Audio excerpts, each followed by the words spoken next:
ಈ ಹಳ್ತಲ್ಲಿ ರವೆ ಉಂಡೆ ಮಾಡಿದ್ರೆ ಫಸ್ಟ್ ಟೈಮ್ ಮಾಡಿದ್ರು ಬಹಳ ಅದ್ಭುತವಾಗಿ ರವೆ ಉಂಡೆನ ಮಾಡ್ಬೋದು. ಹಾಯ್ ಎಲ್ರಿಗೂ ನಮಸ್ಕಾರ, welcome to my mini vlog. ಇವತ್ತು ಸಂಜೆ ಇಲ್ಲಿ ಮೈಸೂರಲ್ಲಿ ಸಚ್ಚಿದಾನಂದ ಆಶ್ರಮಕ್ಕೆ ಹೋಗಿ ಬರೋಣ ಅಂತ ಹೇಳ್ಬಿಟ್ಟು ಹೋಗಿ ನೋಡ್ಕೊಂಡು ಬರೋಣ. ತಮ್ಮ ತಂಗಿ ಎಲ್ಲ ಇದ್ದರು, ಅವ್ನು ಊರಿಗೆ ಹೋಗೋದಿತ್ತು ಅಂತ ಹೇಳ್ಬಿಟ್ಟು ಆಶ್ರಮ ನೋಡ್ಕೊಂಡು ತೋರಿಸ್ಕೊಂಡು ಬರೋಣ ದೇವಸ್ಥಾನಕ್ಕೂ ಅಂತ ಹೋಗಿದ್ವಿ. ನನ್ನ ಮಗಳಿಗೂ ರಜೆ ಇರೋದ್ರಿಂದ ಅವಳಿಗೂ ಎಲ್ಲರೂ ಕರ್ಕೊಂಡು ಹೋದ್ರೆ ಹಾಗೆ ಹೊರಗಡೆ ಹೋದಂಗೆ ಅನಿಸುತ್ತೆ ಅಂತೇಳಿ ಹೋಗಿ ದೇವಸ್ಥಾನಕ್ಕೆಲ್ಲ ಮುಗಿಸ್ಕೊಂಡು ನೋಡ್ಕೊಂಡು ಬಂದಿದ್ದಾಯಿತು. ಇನ್ನು ಆಶ್ರಮ ತುಂಬ ಚೆನ್ನಾಗಿದೆ, ಅಲ್ಲಿ ದೇವಸ್ಥಾನವೂ ತುಂಬ ಚೆನ್ನಾಗಿದೆ. ಅಲ್ಲಿ ಒಳಗಡೆ ಫೋಟೋ ಎಲ್ಲ ತೆಗಿಯೋಂಗಿಲ್ಲ, ಹಂಗೆ ಫೋಟೋ ತೆಗಿರಲಿಲ್ಲ. ಇನ್ನು ಮನೆಗೆ ಬಂದು ಊರಿಗೆ ಹೋಗಿದ್ದೆ. ಊರಲ್ಲಿ ಜಾತ್ರೆಗೆ ಹೋಗಿದ್ರಿಂದ ಸ್ವಲ್ಪ ತೆಂಗಿನಕಾಯಿ ಎಲ್ಲ ತೊಗೊಂಬಂದಿದ್ದೆ. ಹಂಗಾಗಿ ಮನೇಲಿ ರಜದಲ್ಲಿ ಮಗಳಿರೋದ್ರಿಂದ ಅವಳಿಗೆ ಏನಾದರೂ ಕೇಳ್ತಾನೆ ಇರ್ತಾಳೆ. ರವೆ ಉಂಡೆ ಮಾಡೋಣ ಅಂತ ಅಂದ್ಕೊಂಡು ರೆಡಿ ಮಾಡ್ಕೊಳ್ತಿದ್ದೆ. ನಾನಿಲ್ಲಿ ಸ್ವಲ್ಪ ಬಾದಾಮ್ ಮತ್ತು ದ್ರಾಕ್ಷಿನ ಹಾಕಿದ್ದೀನಿ.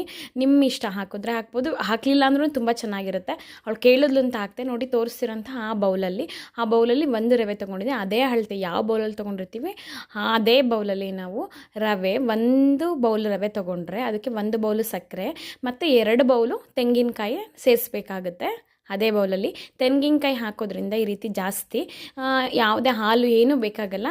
ಕಾಯಿ ಜಾಸ್ತಿ 2 ಪಟ್ಟು ಹಾಕಿರ್ತೀವಲ್ಲ, ಹಾಗಾಗಿ ತುಂಬ ಚೆನ್ನಾಗಿರುತ್ತೆ. ಯಾವ ರೀತಿ ಮಾಡಬೇಕಂತಂದರೆ ರವೆನ ಸುಮಾರು ಒಂದು 10 ನಿಮಿಷಗಳ ಕಾಲ ಲೋ ಫ್ಲೇಮಲ್ಲಿ ತಳ ಸೀಸ್ದಂಗೆ ನೀಟಾಗಿ ಉರಿಬೇಕಾಗುತ್ತೆ.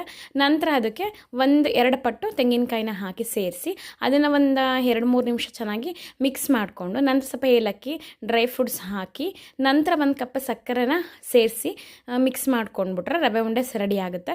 ನೋಡಿ, ನಾನು ಹಾಲು ಏನೂ ಹಾಕಿಲ್ಲ, ಅದೇ ಇದರಲ್ಲಿ ಬಂತು. ಈ ವಿಡಿಯೋ ಇಷ್ಟ ಆದರೆ ಪ್ಲೀಸ್ ಲೈಕ್.